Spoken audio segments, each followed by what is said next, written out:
আল্লাহর নবীকে একজন ইহুদি জাদুকর, তিনি আল্লাহর নবীকে জাদু করছিল, জাদু আল্লাহর নবীকে সেহের করছিল। এই জাদু করার কারণে আল্লাহর নবী দিন দিন অসুস্থ হয়ে যাইতেছে। আল্লাহর নবী হাঁটতে পারে না, চলতে পারে না, বিছনা থেকে উঠতে পারে না, মসজিদে পর্যন্ত আল্লাহর নবী যাইতে পারে না। এবার বোঝেন কত অসুস্থ হয়েছিল আল্লাহর নবী।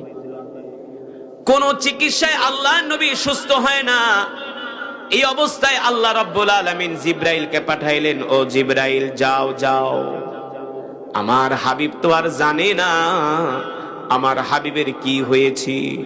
আমার বন্ধু মুহাম্মদ সাল্লাল্লাহু আলাইহি সাল্লামকে ওই ইহুদি জাদুকর আমার নবীকে জাদু করছে। এই জাদুর রোগ পৃথিবীর কোন ডাক্তার কবিরাজ ভালো করতে পারবে না। এই জাদুর রোগ যদি ভালো করতে হয়, আমি আল্লাহ কোরআনুল কারীমের দুইটা সূরা নাজিল করলাম, একটা হলো সূরাতুল ফালাক আর একটা হলো সূরাতুন নাস। আল্লাহ তাআলা বললেন, জিবরাইল যাও যাও, এই সূরা নিয়ে আমার হাবিবের কাছে যাও। আমার হাবিব আমার বন্ধুকে বলো, আমার হাবিব আমার বন্ধু যদি সূরাতুল ফালাক আর সূরাতুন নাস তেলাওয়াত কইরা শরীরের মধ্যে ফু দেয়, আমি আল্লাহ এই সূরার উসিলায় আমি আল্লাহ আমার হাবিবকে সুস্থ করে দিব, ইহুদির সমস্ত জাদুকে আমি আল্লাহ ধ্বংস করে দিব। এবার জিবরাইল আয়েশা বলে, গো আল্লাহর নবী, ওই ইহুদি জাদুকর আপনারে জাদু করছে।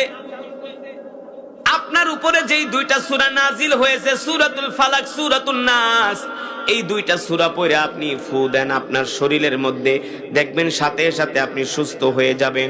আল্লাহর পয়গম্বর মুহাম্মদ সাল্লাল্লাহু আলাইহি সাল্লাম সূরাতুল ফালাক আর সূরাতুন নাস পড়ে আল্লাহর নবী নিজের শরীরে ফু দিলেন, সাথে সাথে আল্লাহ তাআলা সূরাতুল ফালাক আর সূরাতুন নাসের উসিলায় আল্লাহ তাআলা আমার নবীকে সুস্থ কইরা দিয়েছে। এই হলো সূরাতুন নাস আর ফালাক নাজিল হওয়ার প্রেক্ষাপট। এই কারণে আল্লাহ এই সূরা নাজিল করছে।